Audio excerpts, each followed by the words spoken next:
J'ai besoin de vous. C'est-à-dire? Je veux que vous me kidnappiez. Que j'échappe à mon mari. Et si jamais il y a un truc qui foire?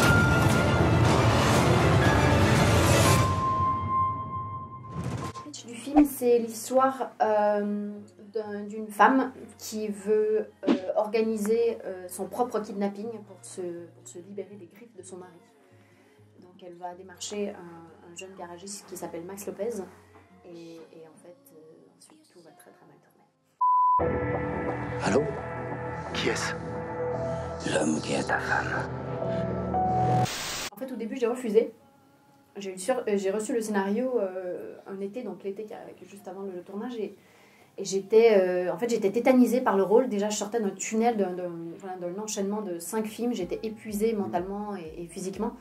Et connaissant la méthode de Jalil, puisque j'avais déjà bossé avec lui sur Yves Saint Laurent, c'est une méthode qui, en fait, c'est corps et âme, en fait. Soit on plonge, soit on n'y va pas du tout.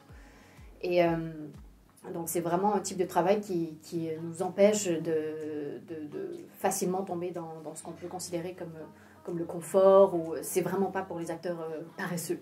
Et je pense que même moi je peux l'être, hein, n'importe qui peut l'être, hein, mais bref. Donc j'étais vraiment effrayée, et je suis aussi quelqu'un de très pudique.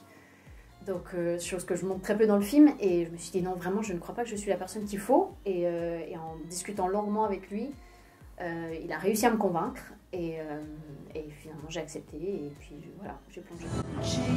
Iris, c'est quelqu'un de fragile. Paranoïaque. Il faut savoir qu'elle a des obsessions. Qu'est-ce que t'en penses? Qui nous prend pour des cons. C'est important pour moi déjà de démystifier ce monde de la nuit et du SM, parce que je pense que c'est très très facile d'y attacher beaucoup de clichés, même des idées de perversité ou de déviance. Et j'étais la première à penser comme ça, hein. Je pense qu'il y a vraiment vraiment beaucoup de tabous. Et en discutant avec Béthony, qui est une anthropologue sexuelle, elle qui explore le monde du sexe sans absolument aucune forme de tabou, ça m'a permis en fait de soulever tous mes jugements sur ce milieu, et évidemment elle m'a tout enseigné, même la façon de toucher les objets, la façon de se comporter évidemment, comment on doit se sentir avec des vêtements, puisqu'elle me disait, elle m'a même aidé aussi au niveau du stylisme. Elle dit peu importe ce que tu portes dans ces scènes, il faut que tu te sentes habillée. Donc ça c'était très important aussi. Mais je pense que si je l'avais pas rencontré, j'ai aucune idée comment j'aurais pu aborder le rôle. Je l'aurais peut-être abordé avec plus de clichés justement, ça aurait peut-être été plus caricatural.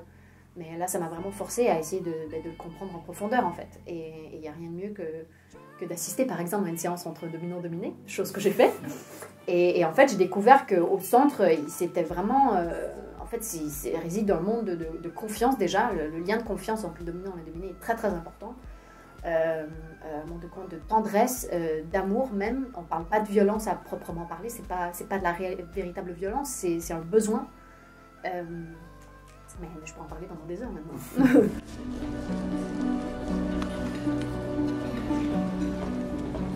Iris, c'est moi, je suis au restaurant là, je sais pas où tu es. Oui, on s'est détesté pendant. Enfin, moi je l'ai détesté. Lui, je sais pas s'il m'a détesté, mais moi je l'ai détesté. Oui, parce qu'il était très dur. Il était très dur parce qu'il me connaît aussi. Et je pense que si le scénario était venu d'un autre réalisateur, je ne sais pas si j'aurais accepté aussi facilement en fait. Parce que je connais sa façon de travailler, je connais aussi sa cinématographie, sa rigueur esthétique. Je savais qu'il allait bien me filmer, que je pouvais lui faire confiance, que ça allait jamais tomber dans le glauque ou dans le vulgaire. Il me rendait complètement folle, oui. Et justement, il voyait à chaque fois que, soit que je fatiguais, ou que je pense que comme n'importe qui, on se rabat dans des trucs, on se dit ah, ça c'est safe, on va aller là-dedans. En fait, à chaque fois, il m'en sortait à chaque fois, et je me rappelle de prises qu'on a fait peut-être genre 17 fois parce qu'il y avait une lueur dans mon œil qu'il n'aimait pas. Donc ça épuise, mais c'est vrai qu'à la fin, il y a un résultat qu'on n'aurait jamais, par exemple, dans les 3 premières prises s'il avait été satisfait très rapidement. Donc ça nous force vraiment à épuiser des choses et d'aller dans des sources qu'on ne demande jamais avant. Donc c'est bien. Madame.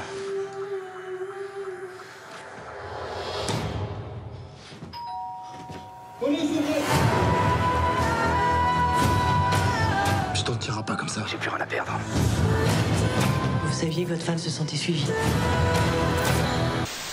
Il y a eu plusieurs prises, mais pas parce que... En fait, il y a eu plusieurs prises parce que Romain est quelqu'un de très professionnel et très humain. Donc je pense que comme n'importe quel être humain, il ne voulait pas me blesser.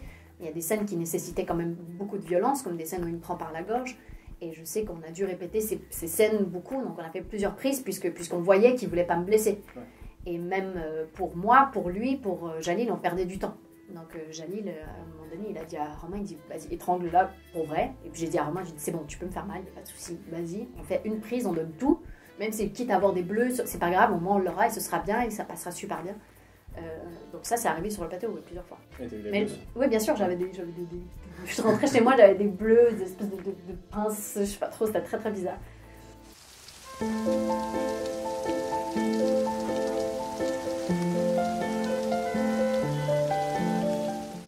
Il m'a donné un conseil sur la musique.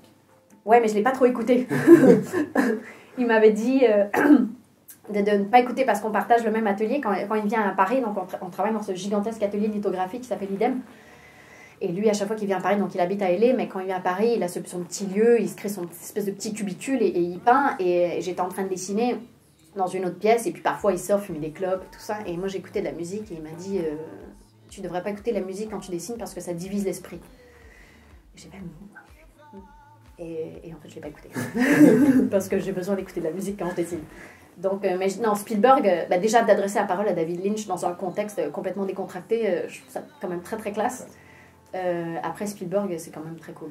Je peux pas nier.